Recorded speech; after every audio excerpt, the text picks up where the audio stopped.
Bien, buenas tardes a todas y todos. Este es un pequeño coloquio organizado por la Red de Ingreso Básico Universal, sede Chile. Y estamos acá para discutir dos textos que, a propósito de una coyuntura especial que estamos viviendo, en particular en nuestro país. Eh, Hay, por lo que hemos visto hasta ahora, compañeros y compañeras que vienen de otras partes de Latinoamérica, así que para todos y todas, y para el Nacional también, un caluroso saludo, digamos. Y contarles que, como introducción, breve introducción a lo que vamos a presenciar, la idea de estos coloquios que esperamos seguir replicando en un futuro se enmarcan en un contexto de discusión constituyente que ya se está dando, digamos, al menos no oficialmente, pero una discusión constituyente que inicia a raíz de la revuelta de octubre del año pasado y que en lo que a nosotros nos compete como red, digamos, estamos muy interesados en ver las posibilidades, la compatibilidad que pudiese existir, digamos, entre una renta básica universal y la discusión constituyente que se avecina, ¿no? Hay bastantes temas, tópicos que tienen relación en cómo este programa, esta propuesta, esta medida también podríamos tomarlo desde esa perspectiva, ingresa en la discusión constituyente en la calidad, digamos, de un posible derecho social que garantice la existencia de las personas que habiten este país, ¿no? Una forma universal, no discriminatoria. Eh, y ahí las propuestas son varias, y la idea es como enmarcar nuestro trabajo con ese proceso constituyente que próximamente en octubre vamos a tener un primer plebiscito de entrada de que se conoce para elegir el mecanismo por el cual se va a crear esta nueva constitución. Y ya para el otro año tenemos las elecciones de delegados y delegadas constituyentes que van a variar en cantidad según el tipo de mecanismo que se elige, ¿no? Tenemos hasta ahora la posibilidad de elegir dos opciones que son la convención mixta, que sería algo así como una asamblea constituyente constituida mitad parlamentarios que ya están en ejercicio con una mitad de delegados y delegadas constituyentes de libre elección, y una convención constituyente total, digamos, donde todos los miembros de ese espacio sean electos popularmente y además con criterios de paridad, y se habla hasta ahora también la posibilidad de incorporar cuotas preferentes para los pueblos indígenas que están presentes en el territorio nacional. Entonces, en ese plano oficial estamos de la discusión, pero como les digo yo, la discusión de contenido ya se está dando, ¿no? Y nosotros llegamos a tratar de aportar un poco en ese contexto, ¿no? Las personas que van a presentar los textos que vamos a discutir son dos miembros de la red que son fundadora, ¿no? Gabriela por una parte y Cristóbal por otra. Nos van a comentar dos textos de dos académicos y académicas, un argentino y una de la sede local. Eh, y sin más, digamos, les dejo la palabra, no sé cuál quiere partir. Gabriela, parte tú mejor con... Yo voy primero. Y además que creo que también calza mejor, como es un texto quizás más introductorio. Acá no sé qué tanta familiaridad tienen con el concepto, con los textos. Me imagino que igual, yo sé que varios han trabajado ya el tema. Sin embargo, también es un muy buen texto para introducir el tema y para abrir conversaciones. Así que tengo una presentación muy, pero muy breve. Literal son 2 slides. Entonces quiero como solamente dejarlo acá para hacernos más fácil la presentación. Y déjenme ver porque esto siempre me cuesta. Ya, ahí sí ven la presentación entera, ¿verdad? ¿Sí? Alguien dígame porque no los veo. Yo la Sí, estoy viendo por Gabriela. lo menos minimizada todavía. Ya. Se Sí, ve, se se ve. ve. Yo la veo completa. Gracias. Ya. Entonces, muy, muy cortito. Este es un artículo escrito por la profesora Alejandra Zúñiga, que también es parte de la red. Justo hoy día no nos puede acompañar, pero también ha estado participando de nuestros espacios de discusión. Es un artículo relativamente reciente, solo tiene un par de años, y se llama El ingreso básico universal como nuevo derecho social. y que básicamente toca varios puntos y hace un recorrido breve por los distintos argumentos desde la filosofía política, de por qué una renta básica universal, un ingreso básico universal, tiene que ser considerado como un emergente derecho social. Y acá básicamente se basa en esta idea liberal igualitaria, que recoge de Van Parijs y de Rawls, que ahí lo escribí mal, principalmente, que es toda esta idea de igualdad de oportunidades y no de resultados, y que se basa en esta idea también de libertad republicana, que lo hemos hablado en otras instancias, que es entender una libertad que también necesita, que no solamente es formal, que no es algo que se decreta a través de simplemente nombrarnos a todos como iguales, sino que requiere de ciertas condiciones materiales, ¿verdad? En este caso, una renta básica universal. Y, Gaby, creo que no avanza el PPT por si acaso. pero estoy, a ver, ¿y si lo muevo ahí? ¿Se mueve? No. ¿Están en la primera? Solamente, sí, estamos en la primera. Ah, ya. Es que igual estoy, o sea, es corto. New share. O sea, es que no, ¿ven una cuestión que dice una propuesta liberal igualitaria al principio, la primera? No, estábamos en la presentación como la lámina de coloquio, ingreso universal. Ah, ya, es que, ay, qué raro, porque, a ver, Pero si pinchas la lámina 2 nomás, como la diapositiva 2 sí, es al que lado, ahí. quiero hacer, quiero hacer, yo sé que se puede cuando uno, a ver, ya, bueno, lo voy a dejar así nomás. Es que yo sé que se puede, pero siempre se me olvida cómo hacerlo. Bueno, no importa, lo voy a mostrar así como está aquí. Ya, entonces lo que estaba diciendo brevemente es lo de la propuesta liberal igualitaria, igualdad de oportunidades, no resultados, y este concepto que también es interesante, que es un tema que hablamos poco en Chile, siento yo que es como una palabra muy, muy cooptada por la derecha, de esta idea de liberalismo y cómo defender la renta básica universal desde esta forma de liberalismo que nos propone el artículo, no significa ser pro mercado, ya no se trata de hacer una defensa de los mercados en su sentido moral. Y acá ella hace este gesto como decir, bueno, tenemos que entender que los mercados no nos abandonarán, o sea, como tenemos que de alguna forma adaptarnos a esa realidad, lo que es bien interesante porque para mí como antropóloga al menos, como los mercados son un hecho como bien humano y que preceden bastante al capitalismo y a las formas contemporáneas de capitalismo que conocemos. Entonces, solo para mencionarlo.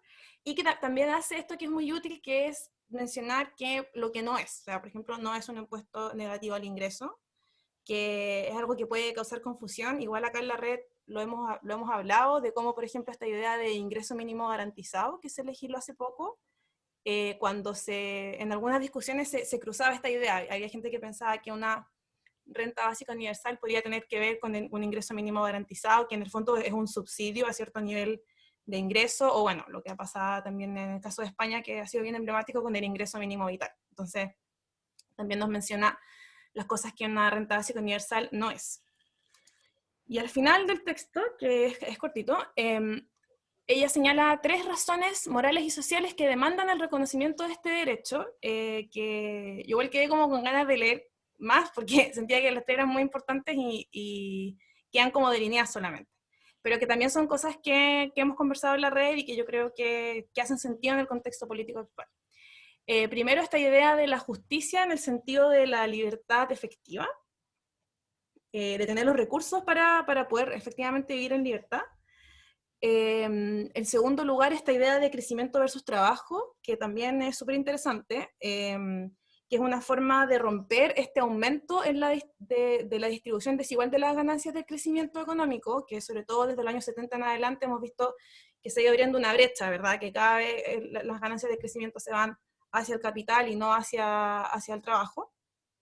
Y por último, esta idea de feminismo y medio ambiente, que también la deja como muy, muy cortita, muy solo mencionada, pero que acá por lo menos también en la red hemos visto que son 2 temas y perspectivas que nos traen como nuevos enfoques y nuevos temas de conversación. Entonces, a ella hace una mención en estas evidencias que hay de los experimentos de cómo aumenta el empoderamiento de las mujeres, y eso les puede ayudar, por ejemplo, a romper relaciones interpersonales abusivas. Ese es como el principal argumento que hace. Y habla también de la corrección de externalidades a nivel ambiental.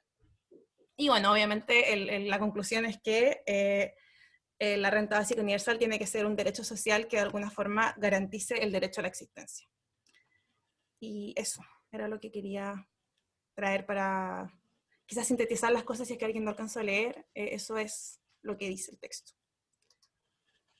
Bien, muchas gracias, Gabriela, por la síntesis del texto de la Ale. No lo expliqué, pero la idea es exponer los dos textos y después abrir un espacio de diálogo, preguntas, comentarios, ¿ya? Así que, Cristóbal, tienes el micrófono. ¿Me escuchan? Bien, perfecto. Sí, sí. Y compartir pantalla. Denme un segundo.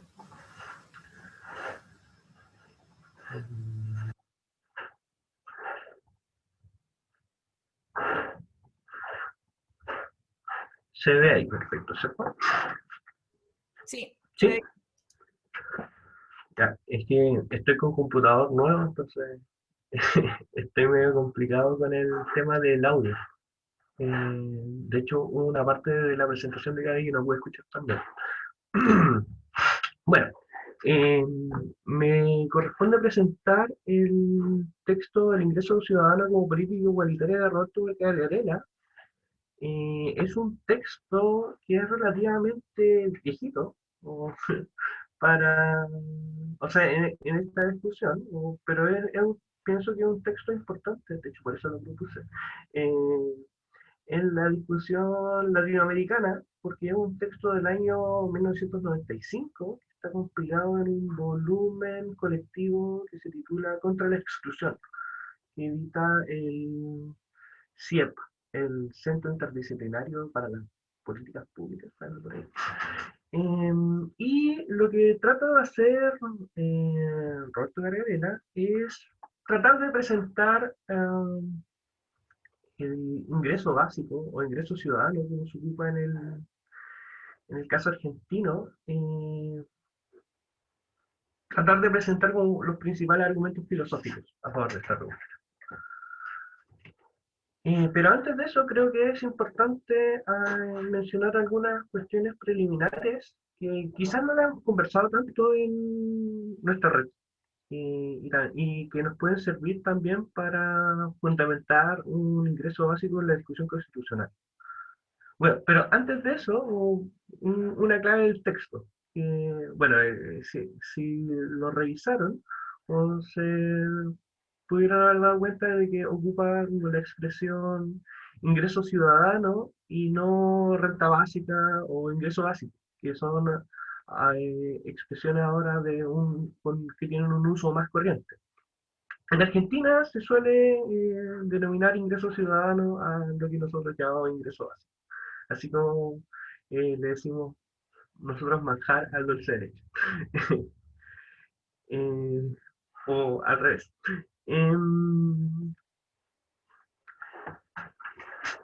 ¿Por qué ingreso ciudadano? A mí me parece que no es una cuestión como solo terminológica y creo que la explicación del uso de ingreso ciudadano también reviste cierto interés. Al menos de lo que yo he revisado de la discusión argentina, pareciera ser que ellos ocupan el concepto de ingreso ciudadano porque precisamente eh, a través de nuevos derechos intentan incluir a una mayor cantidad de población que precisamente no tiene, o sea, no goza de los derechos de ciudadanía que debería tener.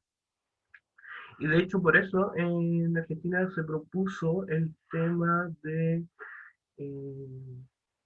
la, partir por una decisión de ingresos ciudadanos focalizada en los menores de edad y en los jubilados. Precisamente porque no se les mira como ciudadanos y en ese sentido como se les valora. Eso por un lado, que era una cuestión preliminar. Y por otro lado, Gargarella, en la introducción del artículo, menciona dos cuestiones que son bien interesantes y que nos ayudan a explicar por qué el ingreso básico no aparecía como una alternativa en el escenario político. En primer lugar, o sea, da dos razones. Acá en el PPT me quedaron al revés. Porque primero habla del desempleo estructural. Este artículo es del año 1995. De hecho, Gargarella en ese momento no tenía cómo pensar en la revolución que ha surgido con el tema de la automatización. Al año 95 existía un desempleo que no se podía reducir. Ahora estamos hablando de una situación mucho peor, que los puestos de trabajo van desapareciendo por consecuencia de la robotización. Y por otro lado, la riqueza acumulada. Nunca habíamos sido tan ricos. De hecho, esta semana, o sea, y eso uno lo puede señalar a nivel global y también a nivel país. Chile, bueno, Chile nunca había sido tan rico, más allá de que eh, a ratos como aparezcan discursos como los de, o sea, de que Chile se está yendo como al barranco.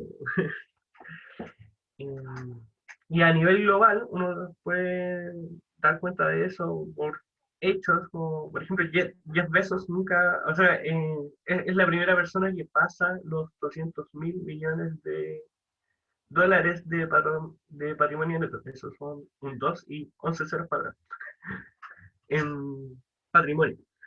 Y estas cuestiones precisamente nos permiten pensar o sea, pensar al ingreso básico como una alternativa más seria, porque hacia atrás, o sea, si uno mira hacia atrás, las políticas de estado de bienestar siempre se habían centrado en cuestiones de prestaciones. Y ahora pareciera ser que el ingreso básico podría como ser una alternativa o a través del hecho de las transferencias directas. Y eh, pasa a analizar Gargarella en este artículo. Yo creo que esto lo podemos conversar después de la exposición con más detalle. eh, Tres criterios de justicia institucional que nos permiten responder a las preguntas de por qué el ingreso básico.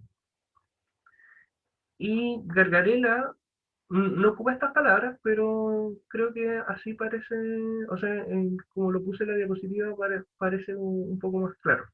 Eh, Tres criterios de justicia institucional que podrían eh, responder a la pregunta de por qué una renta básica o un ingreso básico es una política correcta.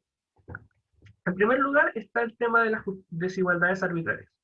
Las desigualdades arbitrarias tienen que ver con eh, injusticias que no han sido elegidas por los agentes. Mm, sí, los filósofos políticos son muy creativos para dar estos ejemplos. No sé, o sea, siempre que yo pienso en desigualdad arbitraria, como estoy pensando, o sea, se me viene a la cabeza el ejemplo de, no sé, Will Chamberlain. Eh, y para traducirlo en chileno, está el caso de Alexis Sánchez, que me gusta la Axel Kaiser. Y ahí, bueno, la desigualdad arbitraria vendría a ser como este talento que parece ser que justifica que una persona se haga muy rica. Eh, el ingreso básico vendría a ser una medida que más bien sería ciega ante estas desigualdades arbitrarias. Y estas desigualdades arbitrarias, porque estas desigualdades arbitrarias no necesariamente van a ser como plus, también pueden ser contras, como por ejemplo el tema de la pobreza. Entonces el ingreso básico podría asegurar la igualdad ante la ley toda vez que le entrega la misma prestación a todas las personas. En segundo lugar está el tema de la autonomía versus heteronomía, que es un tema kantiano, como menciona Gargarella en el artículo. Lo que ayuda a afirmar el ingreso básico universal es la posibilidad de que cada uno pueda diseñar su plan de vida. Y esto precisamente viene a constituir una ventaja respecto a las demás políticas de estado de bienestar. Que, eh, por ejemplo, a mí me recuerda a las clases de microeconomía cuando el profesor decía que era mejor darle la plata a las personas a darles leche. Ahora, yo creo que esta cuestión no tiene que ver con una sustitución de política, o sea, de políticas de salud o de educación, sino que viene a constituir una caja de herramientas que viene a potenciar la autonomía de los individuos. Y en tercer lugar, Gargarella va a hablar de una tercera rivalidad que vendría a estar constituida por el tema del autorreconocimiento y la alienación. Gargarella pone el acento en la alienación. Ahora bien, el ingreso básico podría ayudar a los individuos de una sociedad a precisamente reconocer el trabajo que les es propio. De hecho, esta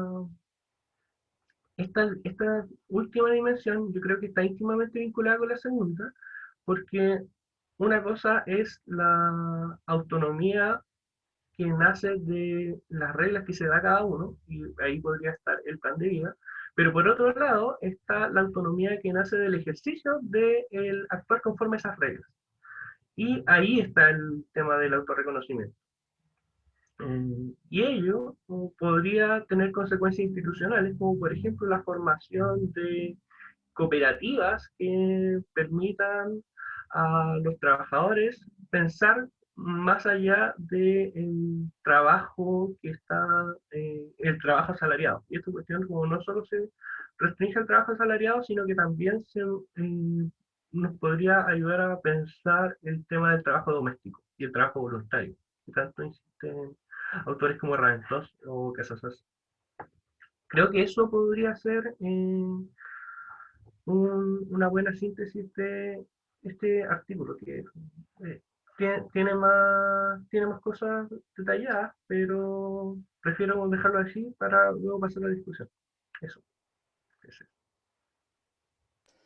Bien, muchas gracias Cristóbal por también la síntesis de lo que trata el texto de Gargarella. Me parece como para quizás guiar la discusión, ambos textos tratan de, en el fondo, ligar ciertas compatibilidades de las estructuras sociales y políticas que se amparan bajo el liberalismo y ver que existe algo así como una correspondencia entre una medida de este tipo, de ingreso básico universal, y aquellas máximas que busca toda sociedad organizada en torno a la figura de la Constitución. Entonces, y algunos dan unos criterios de justicia o realzan unos criterios de justicia versus otros criterios de justicia, ¿no? Podríamos dividirlos entre aquellos que miran la forma de autonomía del individuo, ¿no? Frente a las relaciones sociales que tiene que establecer, o las que establece, digamos, y otras que ven a criterios de justicia más sociales simplemente, no están tan enfocados más en el sujeto colectivo. Pero ambas enmarcadas dentro del lenguaje liberal y el lenguaje constituyente. No sé si las palabras me las pueden señalar por el chat, así queda registrado el orden y universalmente reconocido por todos. Y vamos abriendo la discusión sobre qué le llamó la atención sobre cada uno de los textos, algún comentario en general, digamos. Se abre la palabra desde ahora.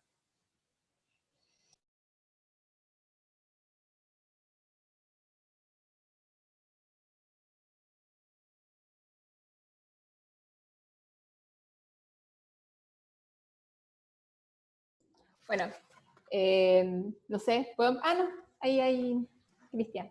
Salió al mismo tiempo, así que... No, pero da lo mismo. Si quieres, sigue nomás, Mariel.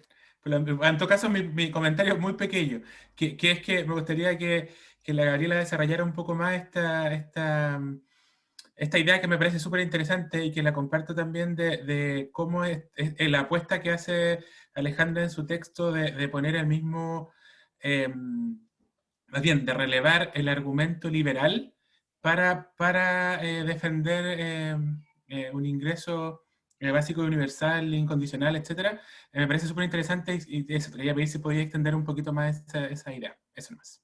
Gracias. Dale, Mariel. No, yo, o sea, como primero que todo agradecer como la oportunidad de poder participar en un espacio como este. Es mi primera vez que participo en una instancia así, entonces me parece súper provechoso y bastante interesante poder participar, así que, bueno, agradezco la oportunidad. Y bueno, yo también recién me estoy metiendo como a conocer un poquito más este tema, ver más o menos cómo es la filosofía o el corazón de esta propuesta. Yo por lo menos en mi área laboral estoy en el lado contrario. Estamos como desde acá en mi trabajo, lo que hacemos es cada vez focalizar más, entonces como abrir y expandir la mirada y leer textos que son y que entregan como argumentos poderosos en razón como de poder abrir ya o terminar con la focalización. Me parece súper interesante, así que, bueno, más que nada como escuchar como es la experiencia de este formato de conversación, y ahí, bueno, de a poco iré haciendo mis aportes también desde mi experiencia. Así que muchas gracias. Eso. Gracias, Marión. Le doy la palabra primero a Gabriela y después va Helmut y Eneas para que pueda responder la pregunta de Cristian. Sí, oye, puedo preguntar, Marión, o sea, si queréis no respondáis, pero ¿en qué trabajas? ¿Cómo para saber en qué te dedicas? Bueno, yo trabajo en el área de focalización del Ministerio de Desarrollo Social. Ah, qué Entonces interesante. acá como... Sí, Ah, pero qué bacán. entonces... Sí, bueno, y de hecho como varias de las discusiones que nosotros tenemos acá internamente, como que yo digo así como, oye, ya no, la gente ya no quiere más focalización, nos dicen a grito, pasó lo del estallido social, entonces como hay que abrir, bueno, igual es un tema como de confianza en que uno tiene como con las autoridades que lo puede finalmente decir, pero creo que por lo menos internamente estamos como años luz de esto, bueno, y también por la administración que tenemos actualmente. Claro. No, qué interesante. Bueno, quizás en la siguiente sesión podríamos hablar de cómo se relaciona esto con la política social, porque creo que una de las cosas que extrañé, o sea, yo sé que esto era como de apertura, es un texto introductorio, que como yo entré también al tema de la renta básica universal desde una crítica a la burocracia y a la política social, siempre cuando leo un poco estos textos filosóficos me falta esa patita, como de la experiencia vivida de ser sujeto de asistencia. Entonces creo que ahí se pueden armar conversaciones que son súper interesantes y que también tienen que ver con lo que dice, lo que me preguntaba Cristian, que el truco que hace la renta básica, creo yo, que Alejandro lo expone muy bien en el texto, es que dice que en el fondo hemos construido nuestra democracia liberal bajo una premisa de que todos somos iguales, de que estamos garantizados en vivir en igualdad de condiciones y en ese sentido somos igualmente libres. Pero a la vez tenemos un sistema, y eso está como garantizado a nivel enunciativo político, o en el derecho si queremos, pero a la vez hemos construido un sistema económico que se basa en una forma de trabajo que es muy parecida a la esclavitud, finalmente, porque quien trabaja no puede sobrevivir, o sea, estamos forzados, nuestra supervivencia depende de tener un empleo, que además también no es lo mismo trabajo que empleo, o depender de alguien con un empleo. Porque sin ese ingreso no tenía una opción. Bueno, y muchas veces el acceso a beneficios de transferencias tiene que ver con demostrar la voluntad de trabajar, o que tú te capacites, que muestre que vas a ser emprendedor, emprendedora. Entonces hay una creación de un sujeto subyugado al empleo, que tiene que ver con esta vulnerabilidad vital de no tener acceso al ingreso. Entonces el ingreso básico universal e incondicional rompe esa esclavitud, al final, del empleo remunerado en el cual el sistema económico que tenemos se basa. Entonces, por ahí se puede también hacer un argumento moral que muestra el entrelazamiento de la experiencia de los derechos que garantizamos políticamente también a nivel económico y material. Ese creo yo que es lo que ella delinea en ese caso. Helmut tiene la palabra ahora. Hola a todos, a todas. Primero agradecerles el espacio. A mí me llegó la invitación ayer por un querido amigo que se encuentra acá, que es Eneas, con quien venimos de hace rato conversando estos temas. El tema constituyente y el tema de la renta básica.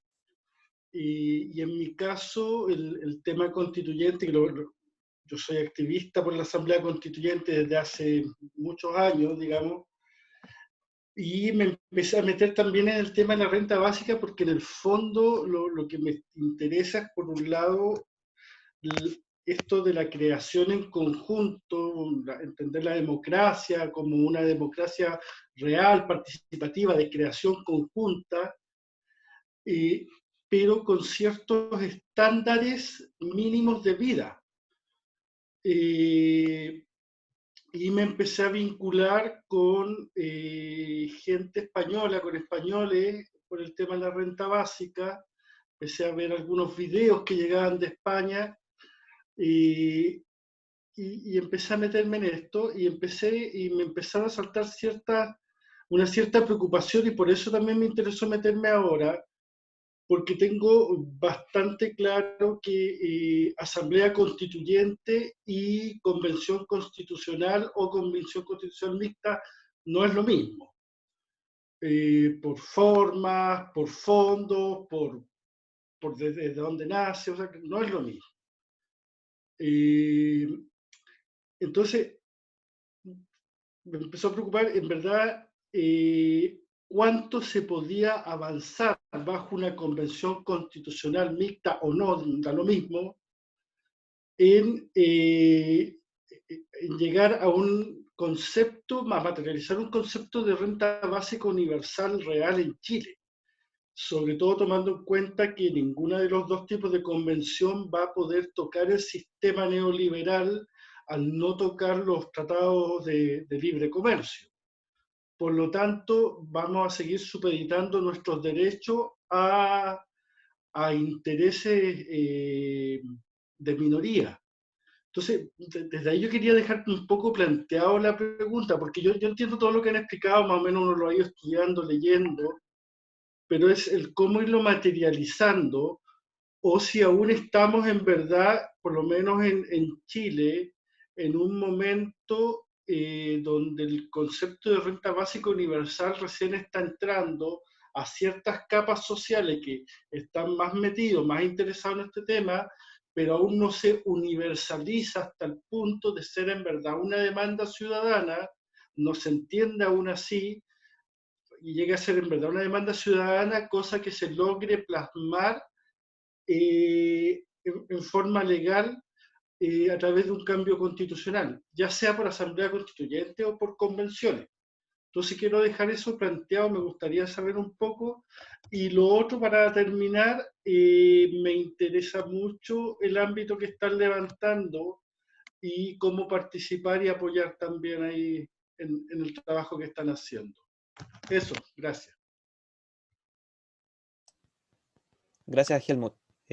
Al final yo creo que vamos a dar unos datos de la red, como para que las personas interesados pueden sumarse a nuestro trabajo. Eneas. Sí, bueno, gracias. Yo, como les contaba, soy chileno, pero vivo en la Argentina hace 13 años y sigo vinculado profundamente a Chile, sobre todo por temas de derechos humanos, que es la temática que a mí me movió, a pesar de que yo vengo del periodismo económico, pero bueno, por razones biográficas y también por otras cosas estoy hoy día a fondo con los derechos humanos, hace ya varios años. Y llegué al ingreso básico universal precisamente por temas de derechos humanos, porque me pareció el engranaje justo o el enganche justo que puede conectar el sistema capitalista o los mercados que tú mencionabas, Gabriel, al comienzo, que son previos, ¿no es cierto?, al neoliberalismo, son formas de relaciones humanas, porque precisamente hoy día entrar en una discusión respecto del ejercicio de esos derechos parece muy urgente y necesaria, y justamente la vinculación económica está ahí. Yo recuerdo, yo hace muchos años ya trabajé en el sector agropecuario en Chile, en el INDAP, en épocas de Ricardo Lagos, y me acuerdo que en general las cúpulas concertacionistas de la época, cuando enfocábamos estas discusiones y no se mencionaba el ingreso básico universal para nada, me acuerdo que muchas veces hablaban de la necesidad de subsidiar la demanda y no la oferta. No hacer programas de precios cuidados, como por ejemplo acá en la Argentina, ¿no es cierto?, donde se sujeta el precio de la leche para defender las necesidades económicas de los que menos tienen, que al final resulta un beneficio para todos, ¿no es cierto? Porque sujetas el precio de la leche y el rico y el pobre tienen el mismo beneficio.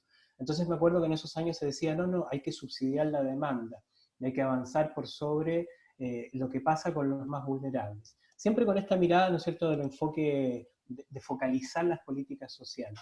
Pero curiosamente, cuando hablamos del resto de los derechos, nadie tiene tan claro que sea necesario focalizarlos. El derecho a la educación, el derecho a la salud, bueno, todos los demás, ¿no es cierto?, que los tenemos tan, incluso como si fuesen naturales en algún punto, el derecho a la jubilación, que hoy día se nos cae a pedazos en Chile, ¿no es cierto? Pero bueno, precisamente el ingreso básico universal a mí como que me hace el cierre respecto de esta relación entre los términos económicos y los términos filosóficos que dan sustento al contrato social que hoy día teje nuestra sociedad, o sobre el cual supuestamente estamos de acuerdo. Proceso constituyente más, proceso constituyente menos, se supone que hoy día tenemos un cierto acuerdo. Bueno, ese acuerdo que está en discusión, que nos permite hoy día entrar en el detalle fino del proceso constituyente, de cómo vamos a llegar, para mí el ingreso universal es clave. Y yo, bueno, tengo una opinión un poco distinta respecto a lo que decía mi amigo Helmut recién, que es que justamente ahora es con que hay que entrar con todo, porque en un proceso abierto, en donde estamos discutiendo qué va a pasar, qué se va a escribir en esa nueva constitución, es donde hay que avanzar respecto de estos derechos. Es ahora. O sea, yo estoy convencido que si no ponemos el tema en el tapete y no iniciamos una discusión, no podemos esperar 30 años más. Sabemos cómo se mueven otros sectores y otros intereses en Chile con una voz mucho más grande y más fuerte de la que podemos tener nosotros, activistas por una temática, activistas por los derechos humanos, activistas por el ingreso básico universal. Como sea que nos convocamos, hoy día tenemos una oportunidad y un espacio que creo que hay que aprovecharlo. Perdón por la dispersión de temas, pero también acá en Argentina, por ejemplo, respecto del ingreso básico universal, una cosa que noté en los textos que leí antes de hoy, y que bueno, me encantó la manera como los resumieron y los presentaron al inicio, es precisamente el tema que siempre se cuestiona, que es esta cultura del trabajo. El miedo a los surfistas, que todos conocemos, ¿no es cierto? Esta eterna historia de que, bueno, ¿qué va a pasar con los que se van a aprovechar de esta situación? Argentina hoy día tiene unas políticas económicas muy fuertes respecto de sostener a los más vulnerables. Hay una renta que se llama IFE, Ingreso Familiar de Emergencia, que se está entregando en algunas capas sociales, son aproximadamente 9 millones de personas las que están recibiendo este ingreso. Originalmente iba a ser mensual, en la práctica está siendo casi cada 45 días o casi cada 90 días, se va a entregar el segundo ahora, que es una cantidad de dinero muy pequeña. Para que se hagan una idea, el salario mínimo hoy día está en pesos argentinos más o menos 19.000 pesos, y el ingreso familiar de emergencia son 10.000 pesos. O sea, ni siquiera apenas sobrepasa la mitad de un ingreso mínimo, que ya es una porquería, digámoslo. Pero bueno, este tipo de cosas han generado una discusión en la Argentina muy fuerte respecto del papel que podría tener un ingreso básico universal. Una temática que hace, yo te diría, 6 meses atrás se lo mencionabas a, por ejemplo, el peronismo, un sector político muy importante acá, te tiraban, pero de todo por la cabeza, zapatos, lo que fuera. O sea, ¿qué me vas a hablar de esto? Por la cultura del trabajo, ¿sí? Por la necesidad de ensalzar siempre esa dignidad que tendría el ser humano supuestamente en la relación del trabajo. El trabajo que te dignifica y que solamente eso te da permiso o acceso a un derecho. Pero curiosamente, el ingreso básico universal se relaciona con el derecho a estar vivo, con el derecho a existir, como lo decía uno de los textos que nos trajeron hoy día acá. Entonces, por eso para mí resulta tan importante, y se lo señalo, que creo que el proceso constituyente es clave poder plantear y presentar el ingreso básico universal. Porque es este el momento, pandemia de por medio, que nos ha obligado a apurar los tiempos. Bueno, es momento de aprovecharlo. Insisto, disculpen la dispersión, pero ese es mi aporte por el día de hoy. Gracias. Muchas gracias, Enea. La idea es comentar lo que salga nomás, así que no hay ningún tipo de censura en esta conversación. Así que tampoco autocensura. Pablo.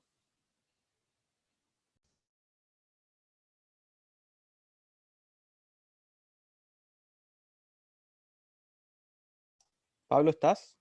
No sé si a lo mejor no desbloqueaste el micrófono. ¿Se me escucha? Sí, ahora sí. Disculpen. Primero, saludar a todos, a todas, agradecerle a los compañeros, a la Gaby, a Cristóbal por la exposición, muy buena. Yo tenía una pregunta que quizá, bueno, la podrían responder los dos expositores y quizás conversarlo el resto, pero va más dirigida a Cristóbal, ¿no? Quizás no por el texto propio que tú trabajaste, pero sí por lo que yo entiendo que tú trabajas, digamos, en tu tema de tesis, qué sé yo. Los argumentos más populares con respecto a la renta básica son los argumentos liberales, ¿no? Al menos son los que más hay escrito sobre ello. Pero también entiendo que hay argumentos que se pueden desprender de la tradición socialista y me gustaría conocerlos, ver en qué se diferencian con los argumentos liberales.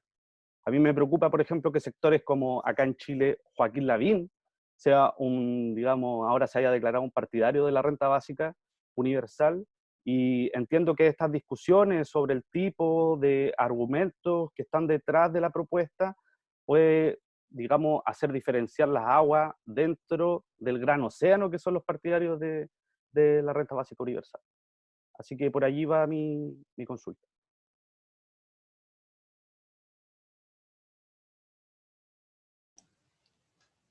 Bueno, Gabriela pidió palabra y hay un comentario de Consuelo Farías, que no sé si Gabriela tú te querías hacer cargo de ese comentario. Y Gabriela y después Cristóbal, como para que veamos cómo responder también al comentario de Pablo. Sí, gracias Luis Felipe. Sí, Consuelo, hay sobre todo la literatura feminista que tiene un enfoque de cuidado respecto a la renta básica universal, habla sobre esto también, de cómo esto es parte también del argumento ético para decir que una renta básica universal tiene que extenderse a la niñez también. Entonces ahí puedo compartir literatura que toca ese tema si interesa. Y yo lo que quería decir, también voy a agregarle otra pregunta a Cristóbal cuando le toque responder, porque algo que me llamó mucho la atención, yo no conocía a Gargarella, la primera vez que lo leo, pero sentí que me hizo mucha falta el enfoque feminista que cuestiona precisamente esta confusión que hay entre trabajo y empleo, y que además pone la idea de trabajo y generación de valor al centro, porque en toda esta idea, la crítica al surfista, que también es una figura de Vampirix, que es bien interesante, que me llama la atención que haga tanto sentido cuando es una figura bien extraña. Cuando habla de este problema de la explotación, ¿verdad? Y dice como que él reconoce que hay una tensión, como esta idea de los perezosos, dice una parte como los perezosos van a vivir, no, la explotación de los industriosos por los perezosos, y que me parece también es un argumento que se ocupa muchas veces para decir, por ejemplo, oye, a las mujeres hay que incluirlas en el mercado laboral porque no son productivas, por ejemplo. Está todo el día en la casa con los hijos, hay que hacerla productiva, hay que hacerla que contribuya a la economía. Y digo como, oye, pero si el trabajo de reproducir la vida, el trabajo de cuidado es fundamental, como, ¿por qué tenéis que ponerlo como que esa persona es como parasitaria de la persona que está en la fábrica haciendo autos? O sea, como que tenemos esta idea del trabajo como en la producción de objetos, ¿verdad? Y eso es el valor, y el trabajo, y los otros tipos de trabajo, las otras formas de cuidado que también son importantes, no, se ponen como en subordinación y como si sacaran de ese valor cuando es al revés, ¿verdad? O sea, el trabajo productivo, el trabajo de objetos depende del sostenimiento de la vida a través de mantener a personas vivas. Entonces, y también me llama mucho la atención que no haya mencionado como el principal parasitismo, entre comillas, ocupando esta idea, que es de la gente que vive de la renta. Que esa es la gente que verdaderamente no trabaja, ¿verdad? O sea, esa es como la relación que vemos de explotación que es problemática. Y sin embargo no la menciona, entonces pone al mismo nivel al surfista que a Bezos, a este tipo de Amazon que vive de estar sentado y vive de ser el mismo, de ser el dueño de cosas. O sea, eso me parece mucho más problemático que la gente se pueda dedicar a hacer surf, que me parece bastante inofensivo y bastante menos reprobable moralmente que exista una persona como el dueño de Amazon. Entonces, ahí yo no sé, o sea, claramente esta discusión del valor, el trabajo, el cuidado, el empleo, y ese como continuo que hay, que muchas veces no se afina lo suficiente, creo que en ese texto queda como a la luz el tipo de tensiones morales en las que nos pone que no son tales, cuando entendemos estas temáticas más más profundamente. Entonces ahí no sé si Cristóbal quería comentar algo, si quizás escribió después un texto que justo habla de eso, no sé. Pero lo quería mencionar porque me pareció muy evidente la falta de esa perspectiva.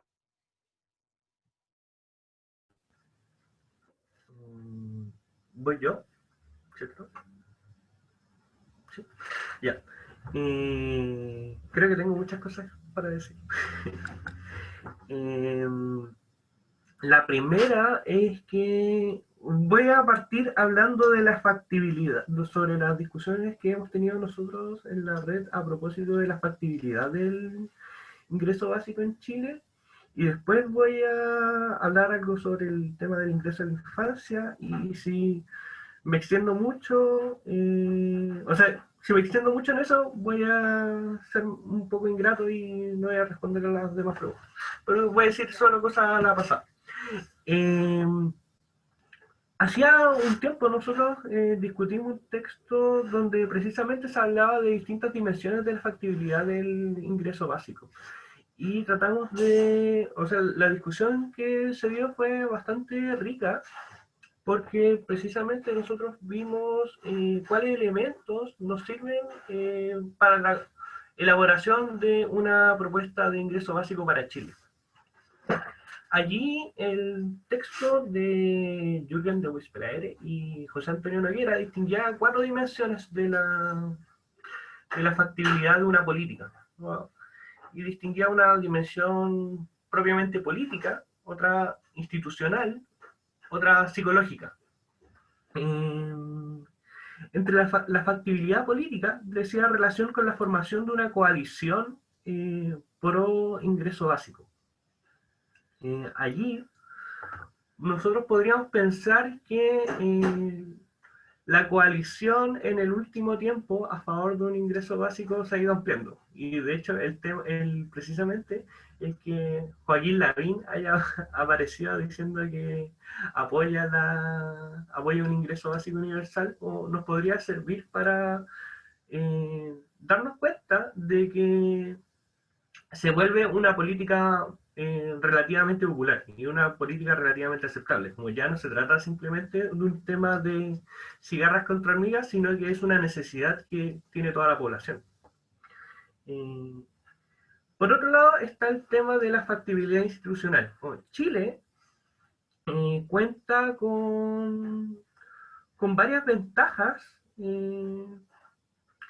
y distintos aprendizajes que nos han permitido pensar, o sea, hacer más, o sea, nos permiten pensar que la implementación de un ingreso básico es más posible que hace 5 años o que hace 10 años. La población está ampliamente bancarizada. De hecho, el retiro del 10% de la AFP no fue caótico como precisamente los opositores a esa medida lo proponían, y de hecho en este momento está todo el mundo gastando la plata y no hubo como gran problema como para retirar y para transferencia, porque precisamente todo el mundo tiene cuenta RUT o tiene acceso a esos mecanismos o mecanismos similares. Y por otro lado está el tema de la factibilidad psicológica. En la frase de el Chile cambió, o del nuevo Chile, nosotros podemos pensar que hay un sustrato moral, un sustrato ético muy interesante, y que puede ser caldo de cultivo para precisamente una sociedad más fraterna, que es precisamente la que quiere implementarse la que queremos implementar cuando nosotros impulsamos un ingreso básico. Un ingreso básico que precisamente no discrimine a las personas por cuán pobre o cuán tonta sea, porque precisamente cuando uno tiene que acceder a un beneficio estatal, típicamente uno tiene que demostrar una cierta cantidad de estudios o un cierto nivel de ingreso.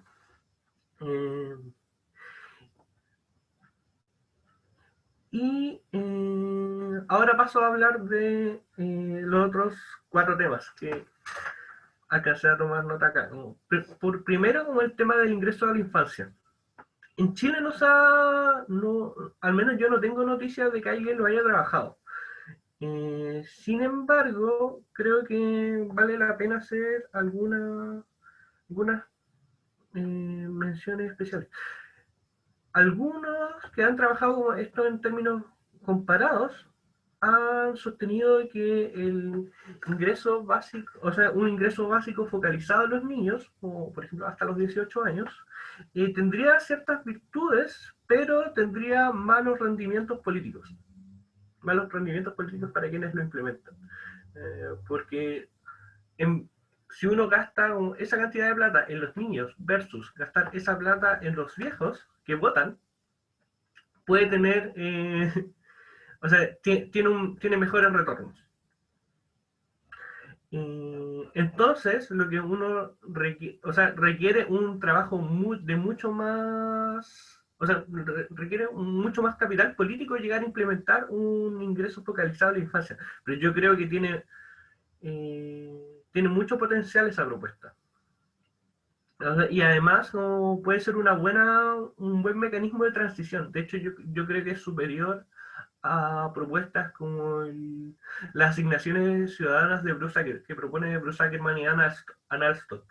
Ellos proponían como en 2006, 2005, como que se le entregara $20.000 que era como el precio de la carrera más cara en Estados Unidos a todas las personas que cumplían 18 o 21 años.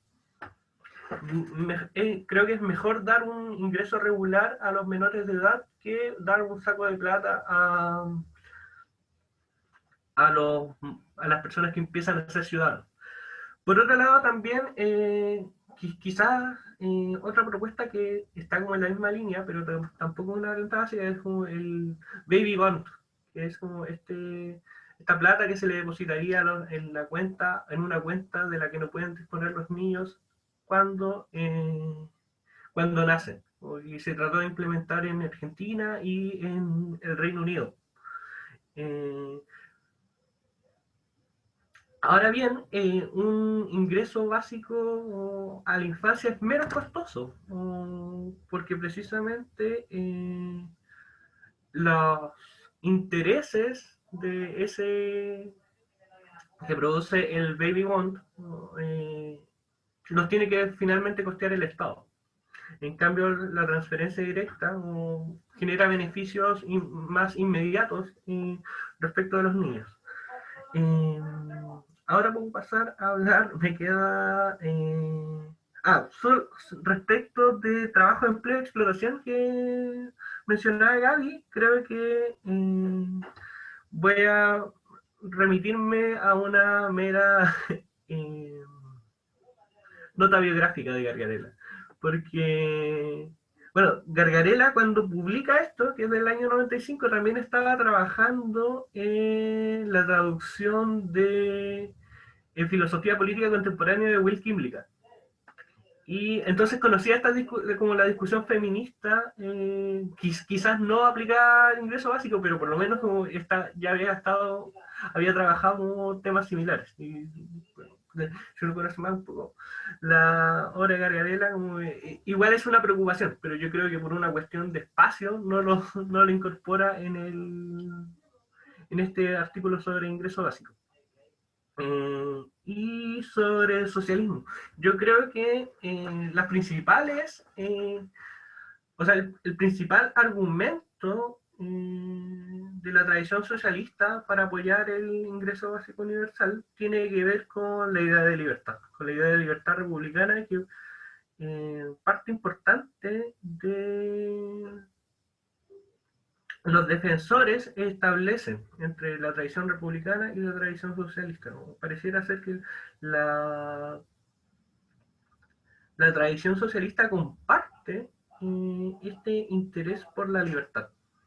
Y esta cuestión no solo uno la puede ver como en una izquierda marxista, sino que también en la tradición socialista en general. De hecho, esta idea como de los socialistas utópicos, de que la sociedad capitalista es un infierno y tenemos que salir de ella, bebe mucho de esta tradición republicana. Y esta cuestión uno la puede rastrear en textos como los de Rancière o en Blanc. En Blanc sobre todo, que es como el gran teórico, o sea, este gran teórico francés del siglo XVIII. Pero uno también podría ofrecer una reconstrucción a partir de la reconstrucción que hace Rancière en La Noche de los Proletarios, donde precisamente los trabajadores valoran el tiempo de ocio que tienen disponibles para realizar su vida. Creo que eso puedo comentar por ahora. Creo que me alargué un montón. Pero me tiraron un cuadrado. Está bien, te hiciste cargo de todo, está muy bien. No sé si tengo más palabras anotadas, creo que no. Hay muchas recomendaciones. Leticia. Así que, bien por eso. Ah, Leticia, a ver. Levantó la mano. Ah, genial. Leticia, tienes la palabra entonces. Hola, gracias. Conozco a algunos de ustedes, algunos por correo, otros sí, básicamente porque estuvimos en contacto, porque en octubre del año pasado estaba programado un seminario internacional sobre renta básica aquí en la Universidad Austral de Chile, en Puerto Montt, que era una de las organizadoras con Rubén Lobolo y Jürgen de Wispelar, y que debimos cancelar porque obviamente ocurrió lo que ocurrió y no había seguridad de que la gente que venía, que era de distintas partes, venía gente de México, venía gente de Argentina, de Uruguay y de Chile mismo, se podía garantizar que se pudieran ir de Puerto Montt.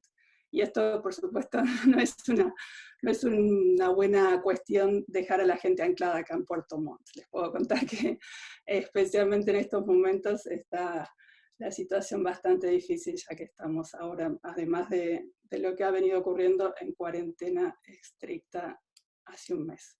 Pero bueno, en todo caso se inició ahí una discusión interesante y me alegra saber que han ido continuado y que ya se ha formado una red en Chile de renta básica. Y cuando me enteré de este coloquio, entonces me sumé porque me interesaba también discutir o formar parte de la discusión, como había sido inicialmente propuesta también para este coloquio que les comento en octubre. Y de lo que estaban ahora comentando, había algunas cuestiones que quería también traer a la discusión en base a los artículos que han enviado para la lectura, y parte que ya lo mencionaban recién, pero el texto de Gargarella, claro, es un texto interesante porque mapea un poco las principales cuestiones de discusión filosófica del ingreso básico, pero como tiene la contra de ser un texto bastante antiguo para lo que ha sido el desarrollo de la discusión de la renta básica en los últimos años. Entonces, un texto del año 95 que introduce las ideas de Van Parijs, que se publicó también en el año 95, que fue como el gran boom, tiene como un poco una presentación de algunas cuestiones intuitivas que tiene Roberto Gargarella en este tema, y luego ha escrito otras cosas, pero entonces, claro, se refiere al ingreso ciudadano, que ahora en Argentina tampoco se habla de ingreso ciudadano, se habla de renta básica, y no representa las críticas o las reivindicaciones femeninas que luego también tuvieron más desarrollo a partir del 2000. Entonces, en esto no sería tan justo cuestionarle a Gargarella por no haberse ocupado, porque claro, todavía la discusión ni siquiera se había empezado a dar. Pero bueno, es interesante porque recoge algunas de las cuestiones, como la objeción del surfer de Malibú, es una objeción que específicamente discute Van Parijs en el libro, tratando de dar una respuesta, y Gargarella ahí sintetiza con algunos argumentos que evalúa, ¿no? Entonces, creo que en un texto breve trata más o menos intuitivamente algunas de las cuestiones para valorar lo positivo y lo negativo. Mientras que el texto de Alejandra También es muy interesante porque también hace una introducción a varias de las cuestiones que se han discutido ya más en los últimos años, y mi punto de desacuerdo con el texto de Alejandra sería la configuración de la renta básica como derecho, ¿no? Esta idea de que el derecho a la renta básica trae consigo ciertas cuestiones que parecen que no están claramente discutidas, y de hecho en el texto va variando, ¿no? A veces habla de derecho, a veces habla de otra manera.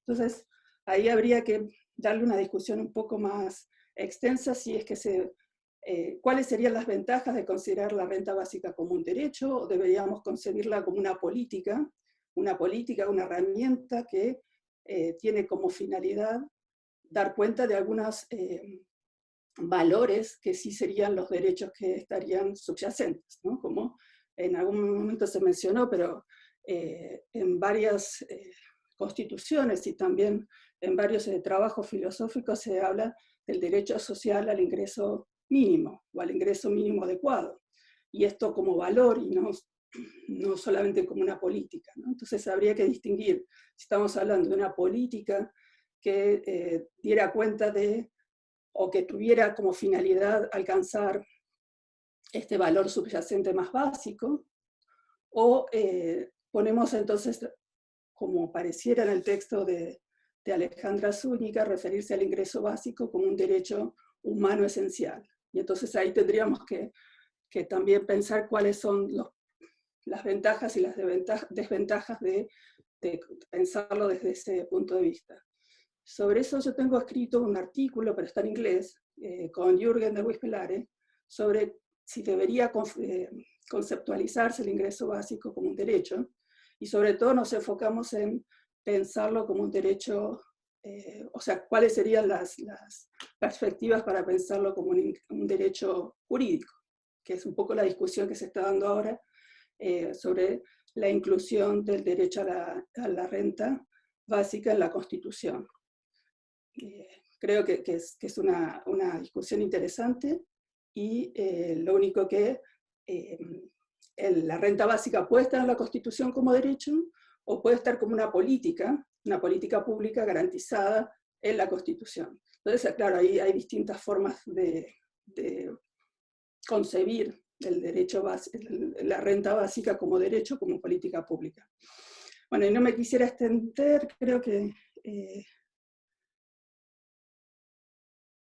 sí, un poco algunas de las notas que fui tomando, pero eso, agradecerles también la presentación a Gabriela y a Cristóbal, y bueno, y estar disponible para seguir conversando.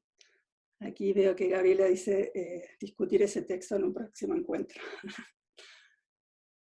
Sí, la idea no sé si era, tampoco es volverlo, creo que la discusión muy académica, pero tal vez la discusión pueda ser interesante por el tema de que no está tan claro a veces si se habla de derecho y por qué un derecho a la renta básica, en qué sentido un derecho. Entonces, en eso creo que es interesante para la discusión constitucional actual en Chile, que a diferencia de Eneas, yo soy argentina viviendo en Chile y estamos cruzados. Así que, bueno, mi situación hace 3 años es de trabajo aquí en Chile, y entonces estoy inmersa ahora en la discusión constitucional actual que se está dando. Muchas gracias. Muchas gracias, Leticia. Encantados de poder leer tu trabajo. Si lo puedes nos dejar un link o el título para... creo que el título lo dijiste, ¿no? Se los puedo enviar, ningún problema.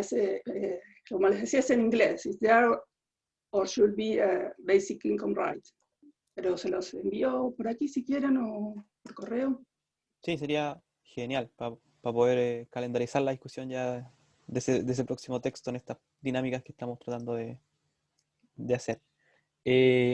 Tengo palabra pedida de Ignacio y después de Tiago. Sí, hola. Bueno, es primera vez que participo en este espacio. Puede ser que lo que vaya a hablar lo hayan hablado en una reunión anterior, pero creo que como se tocaba el tema constitucional y respecto de la factibilidad de aplicarlo en Chile, me parece importante mencionar que sería como problematizar o hacer como una cronología de lo que ha pasado durante la pandemia, sobre todo con las ayudas que se han propuesto como a nivel institucional.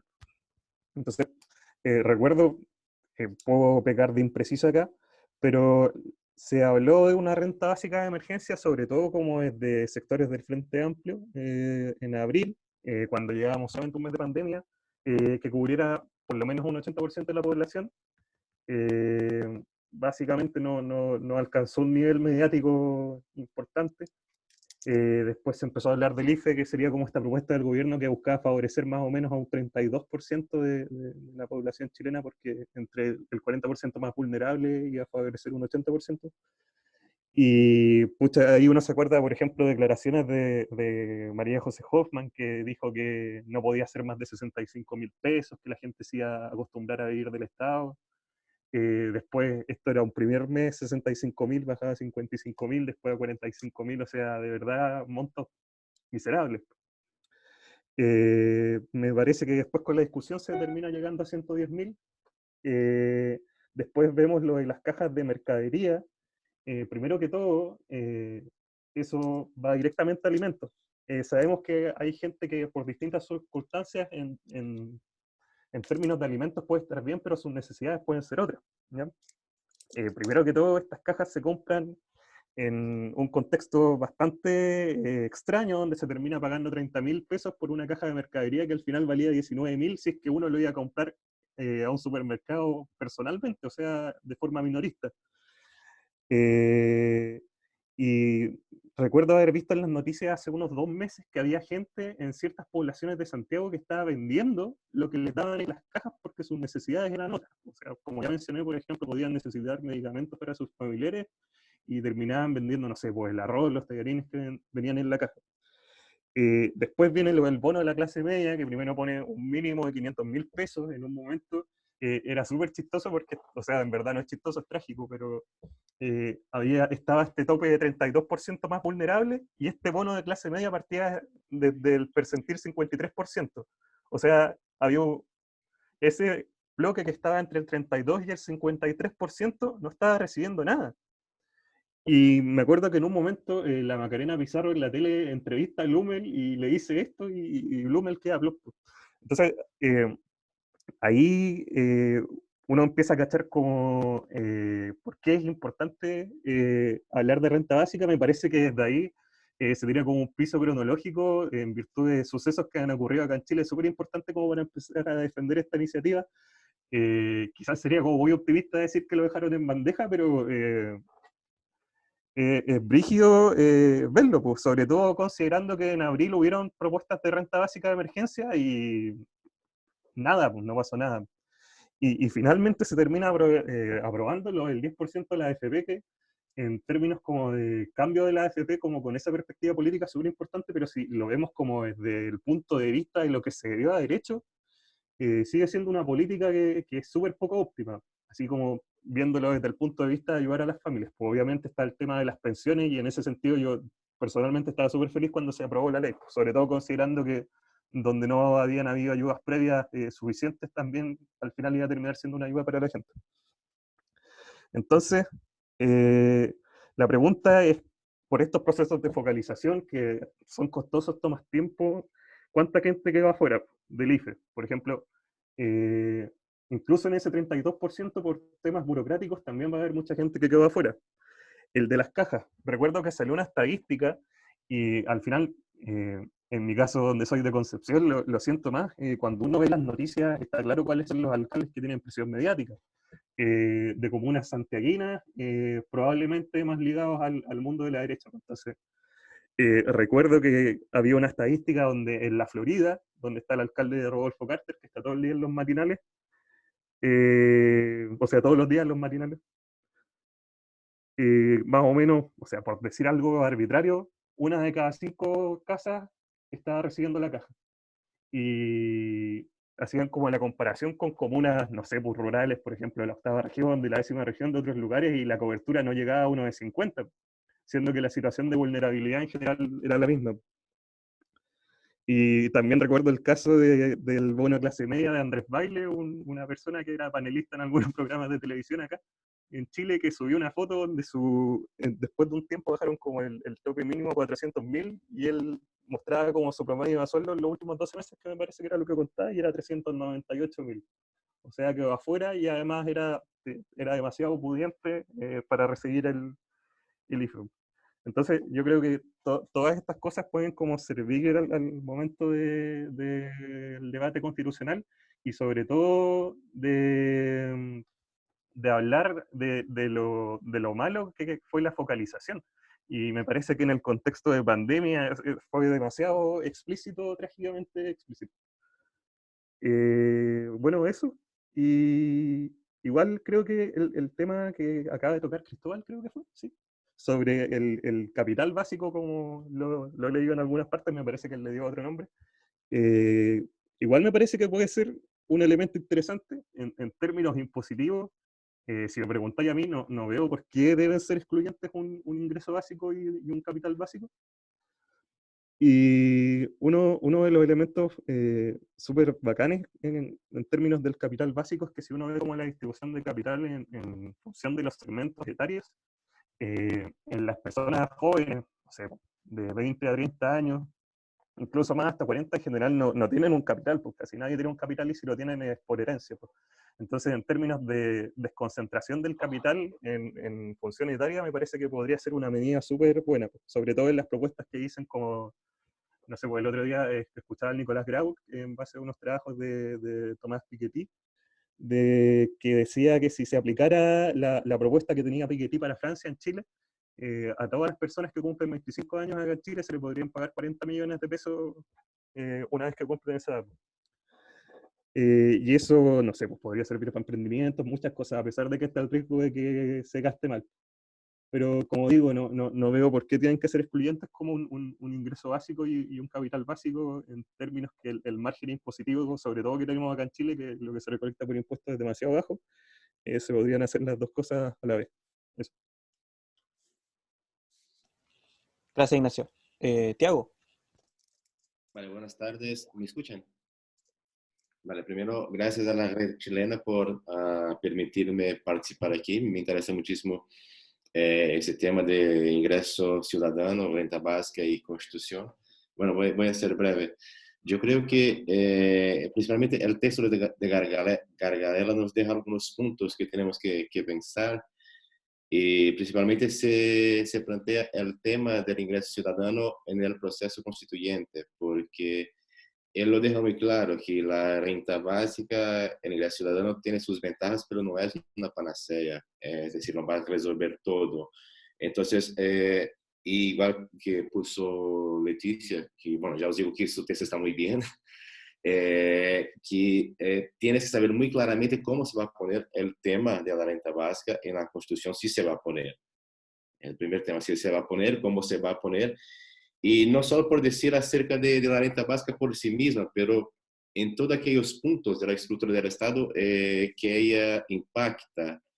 Es decir, hay que tener claro cuál es la estructura de Estado que se espera. Si se espera una renta básica, una estructura de Estado liberal, una estructura de Estado social, porque al final, en toda la negociación política del proceso constituyente, puede que la renta básica, si no sea muy bien manejada y muy bien conducida, funcione como una trampa, funcione como una moneda de cambio para quitar otras cosas y al final llegar a un resultado que no era, por así decir, la mejor estructura de protección social. Entonces, eso es muy importante, tener todo muy claro, que el tema de la renta básica sea discutido al lado, junto a los otros temas que le tocan muy importante, porque al final se puede generar un resultado que puede, por así decir, jugar en contra a la renta básica.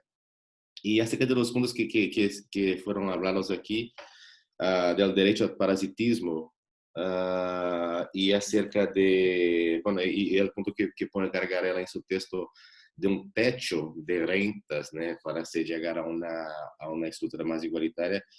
Os digo para aquellos que tengan interés, los textos más recientes de Raventós, de Daniel Raventós en España, ya habla acerca de eso. Daniel Raventós, en uno de sus libros habla de universalizar el derecho al parasitismo. Él dice, oye, el derecho al parasitismo ya existe, ya hay mucha gente que vive de rentas, y entonces lo que se trata de la renta básica universal sería de universalizar ese derecho. Y ahora últimamente igual se está dedicando al tema de la renta máxima, que sería una medida que junto a la renta básica sí que se llegaría a una estructura, por así decir, más igualitaria. Bueno, es eso. Muchas gracias y bueno, enhorabuena a Cristóbal y a Gabriela por la exposición y por la conducción de este panel. Muchas gracias, Tiago. Como anillo al dedo esa intervención, yo quería referirme a lo mismo, en verdad. Y creo que el tema de la implementación a través de un derecho jurídico o una estructura de norma jurídica, mejor dicho, de la renta básica universal, no puede estar separado un poco del programa que va inserto, o sea, de dónde va inserto, digamos, la medida de renta básica dentro de un programa más amplio.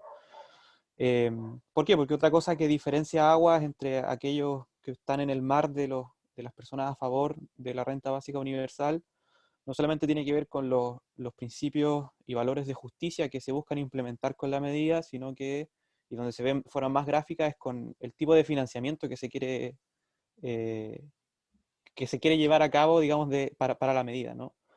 Por un lado, digamos, que Joaquín Lavín, que es un personero de derecha, Van Rieselberghe, que lo comentaba el otro día en la red, que también la escuché decir que estaba a favor de la renta básica universal, me imagino que es una reestructuración del gasto social que ya existe, el que quieren implementar para ejecutar ese tipo de medidas, ¿no? O sea, desestructurar lo poco de Estado social que existe para poder implementar una medida de este corte, ¿no?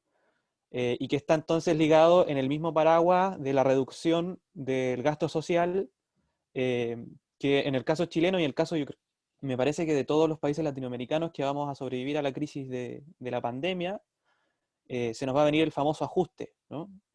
A ver, la poca medida de focalización que existe hasta ahora para sustentar la pandemia, digamos, los estragos de la pandemia, se han financiado a través de deuda pública y que tradicionalmente, me imagino que en Argentina sobre todo eso ha sido un debate muy largo, el tema del ajuste, ¿no? Como de lo que viene después, de la reducción de los gastos sociales y de la eliminación de otros programas sociales que pueden ir coligados con la oportunidad de aplicar una renta básica. Entonces, todos estos debates en el fondo están mezclados y la idea de estos coloquios es asumir, digamos, esa multidisciplinariedad para ver el fenómeno que queremos estudiar. Y estamos ya lamentablemente en la hora, pero no sé si me sugirieron a la 1:30 terminar el ciclo, entonces yo creo que puede hablar alguien más si alguien desea, o si no también lo podemos cerrar hasta acá, pero el tema, digamos, que se abrió de las últimas palabras, qué bueno que quede pendiente como para poder motivar la participación de más personas para una próxima ocasión, ¿no? Gabriela quiere dar unos par de anuncios, así que si no hay nadie más, digamos, dejamos a Gabriela para que nos dé los anuncios finales sobre la red y un poco ir cerrando esta instancia, ¿no? Gabriela, adelante más. Ya, sí, es que quiero hacer anuncios que tienen mucho que ver con lo que se ha conversado y que las ideas que han salido, entonces para que vayamos viendo cómo avanzamos, porque qué bueno ver que las ideas que van saliendo acá también las hemos conversado y hemos ido tratando de encauzarlas en acciones concretas. Entonces tenemos varias cosas en agenda. Primero, también desde que nos comenzamos a juntar como red en marzo a nivel chileno, estamos también articulados y articuladas en una red latinoamericana, que nos juntamos una vez al mes y con la que también estamos organizando, y ahí de ahí es Tiago también, y ahí también estamos organizando eventos y encuentros. Ya llevamos 2 paneles latinoamericanos en los 2 meses pasados, y en el panel de ahora de septiembre, que es la próxima semana, es sobre, la semana siguiente a esa, es sobre dimensiones ecológicas de la renta básica universal. Ya esa es una siguiente instancia que se nos viene, va a estar súper buena, va a estar Alberto Acosta, Fabricio Bonilla y Maristela Svampa. Ahí en nuestras redes también lo hemos compartido, está en el sitio web de la red. son bienvenidas y bienvenidos tanto a ese coloquio como a la reunión ordinaria mensual que tenemos, que son todos los primeros lunes de cada mes. Y este mes cae el lunes 7 de septiembre. Entonces ahí también estamos teniendo otras conversaciones de ver cómo podemos ir aunando esfuerzos y aprendiendo mutuamente de los procesos de nuestros países, que ha sido súper interesante ver cómo hemos ido todo atravesando la pandemia y viendo estas políticas ultra focalizadas fallar estrepitosamente en todas partes. Entonces esa invitación queda hecha, como siempre abierta.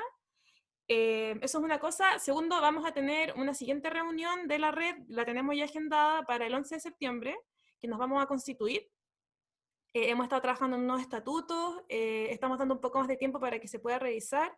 La idea es que tener personalidad jurídica nos haga más fácil algunas cosas, poder, por ejemplo, participar de investigaciones, formar alianzas institucionales, y esa reunión me parece que va a ser a la misma hora, el día viernes 11 de septiembre, en 2 semanas. Así que quienes estén interesados, interesadas en sumarse y participar más activamente, también muy bienvenidas a estar ese día. Ahora, también pueden participar de los espacios de los coloquios sin estar necesariamente en ese espacio más administrativo, ya esto es como súper fluido, pero dejo también hecha esa invitación y esa fecha a partir de ahora. Y lo otro es que también hemos decidido sumarnos a una campaña mundial de promoción de la renta básica que va a partir el 25 de septiembre, que viene de una iniciativa del Nodo Europeo, pero que estamos en varios países intentando sumarnos a la ola y aprovechar también como la caja de resonancia comunicacional que se puede organizar ahí. Y vamos a lanzar esta campaña el 25 de septiembre y estamos pensando, esto fue lo que hablamos en la última reunión, de hacerlo a través de un tipo de llamado, carta abierta, manifiesto, no sé cómo le vamos a poner, por una renta básica universal en el proceso constituyente. Ya como qué significa eso, como que así como todos los que firmamos esta carta creemos que en el proceso constituyente hay que hablar de este tema. Y ahí yo, o sea, tengo como un pequeño borrador al respecto, pero he ido aprendiendo estas últimas semanas, como esto que mencionaba Leticia, que también dijo Luis Felipe, de las maneras y las maneras en las que esto se puede consagrar, y creo que es súper importante, y creo que para muchas personas que no somos abogadas necesariamente, tenemos que familiarizarnos y aprender mucho de eso todavía, de cuáles son las opciones. Entonces ahí hay un trabajo que ya lo tenemos más o menos pensado, pero que hay que ponerle mucha carne, mucho trabajo y muchas horas. Así que le interese eso, trabajar explícitamente en ese tema, de esa alianza, carta, como le queramos llamar, me escribe, hablamos lo estamos conversando igual en el grupo, estamos siempre en contacto. Entonces hay varias cosas pasando, y ya que quedamos con ganas de seguir conversando, y ya que ya tenemos este texto de Leticia, lo otro que podemos ver, que no tenemos por qué decirlo acá, que lo podemos hablar en la reunión del 11, pero para ir pensándolo, es que tengamos un siguiente coloquio, más o menos en el mismo formato de este, donde leamos, por ejemplo, el texto de Leticia con Jürgen, y otro texto más, que nos pueda ayudar a seguir con esta conversación, porque creo que, bueno, probablemente muchas de nosotras vamos a estar en distintos espacios de debate político, entonces para poder llevar esta conversación a otras partes. Creo que eso es lo más fuerte de esta red. Eso creo que son los anuncios. Y hay un evento organizado por la red de Reino Unido de Renta Básica, que es el día miércoles 9 de septiembre, que voy a estar yo, que se llama Basic Income Around the World. Y ahí también se los puedo compartir, que va a estar bueno. Y eso, creo que esos son todos los anuncios. No sé si hay algún otro comentario. Bueno, si no hay más anuncios, estamos por finalizar esta instancia. Agradecer a todas y todos